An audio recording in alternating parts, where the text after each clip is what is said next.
देख रहे हैं न्यूज़ 7 हिंदी, राष्ट्र प्रथम। लखनऊ से बड़ी सियासी खबर। अंबेडकर जयंती के मौके पर समाजवादी पार्टी प्रमुख अखिलेश यादव ने बीजेपी पर जोरदार हमला बोला। बाबा साहब डॉक्टर भीमराव अंबेडकर को श्रद्धांजलि देने के बाद अखिलेश ने कहा कि संविधान सिर्फ एक किताब नहीं बल्कि करोड़ों लोगों के अधिकारों की ढाल है और इसे बचाना जनता की जिम्मेदारी है। उन्होंने आरोप लगाया कि बीजेपी संविधान को बदलना चाहती है, लेकिन यूपी की जागरूक और जनता ऐसी होनी चाहिए। अखिलेश, बीजेपी संविधान को बदलना चाहती है लेकिन यूपी की जागरूक जनता ऐसा नहीं होने देगी। अखिलेश यादव ने दलितों और पिछड़ों के साथ भेदभाव का मुद्दा उठाते हुए सरकार को घेरा और नोएडा की घटना का जिक्र करते हुए मुख्यमंत्री पर गंभीर आरोप लगाए। सपा प्रमुख ने बड़ा दावा करते हुए कहा कि 2027 में बीजेपी सत्ता से बाहर हो जाएगी, यानी अंबेडकर जयंती के मंच से सामाजिक न्याय के साथ साथ सियासी हमला भी पूरी धार के साथ देखने को मिला। लेकिन हम सब लोगों को मिलकर के उन्हें हराना भी है और हटाना भी है।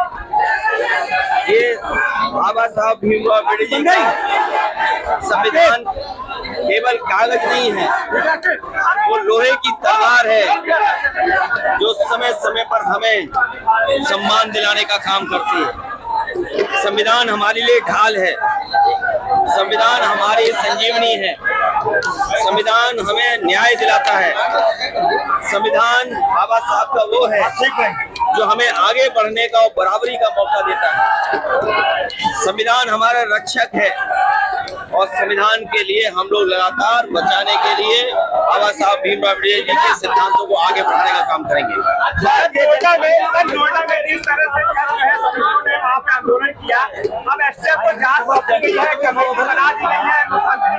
भारतीय जनता पार्टी की सरकारों में और 10 साल की सरकार में सबसे ज्यादा बाबा साहब भीमराव अम्बेडकर जी की प्रतिमाएं तोड़ी गई हैं और आज वही लोग जो तोड़ने वाले लोग हैं वो बजट देकर के चुनाव से पहले एक झूठा संदेश देना चाहते हैं। लेकिन उत्तर प्रदेश की जनता समझदार है, सावधान भी है इनके साजिश और षड्यंत्रों से। केरला में दलित युवक के साथ उसके बाद उसने आत्महत्या कर लिया। अभी भी दलितों के खिलाफ और पिछड़ों के खिलाफ और खासकर पीडीएफ वर्ग के खिलाफ लगातार भेदभाव हो रहा है, लगातार अन्याय होता है और उसका परिणाम इतना होता है कि इतना शोषण होता है कि मान सम्मान के लिए कभी कभी लोग आत्महत्या भी कर लेते हैं। पश्चिम बंगाल में मुख्यमंत्री कहते हैं कि अब उत्तर प्रदेश में दंगा नहीं होता है, नमाजें अदा नहीं की जाती है, सरकार बदलेगी वहाँ पे। बाबा साहब भीमराव अम्बेडकर जी की जयंती पर हम लोग याद कर रहे हैं उन्हें। मुख्यमंत्री जी से बड़ा झूठ बोलने वाला कोई संत नहीं हुआ अभी तक। और ये हम नहीं कहते हैं, बहुत सारे लोग कहते हैं कि ये नकली संत हैं और इन्हें संविधान से कोई लेना देना नहीं है। संविधान से चलने वाले लोग कभी किसी के साथ अन्याय नहीं कर सकते हैं। और जो नोएडा में हुआ है, इसी सरकार की नाकामी की वजह से नोएडा हुआ है। इनकी जो LIU इंटेलिजेंस या वनस्पति की वजह से या चुनाव प्रचार में बंगाल चले गए थे साथ, सरकार को पता था, जानकारी थी, उसके बावजूद भी सरकार ने होने दिया। लेकिन सर वहाँ पे साजिश रची गई है तो बहुत खराब कर रहे हैं।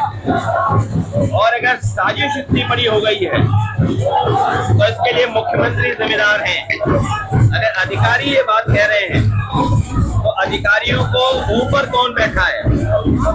अगर ये साजिश हुई है, इतना बड़ा साजिश का परिणाम है, तो सरकार किसकी नहीं? इसके लिए मुख्यमंत्री और भारतीय जनता पार्टी को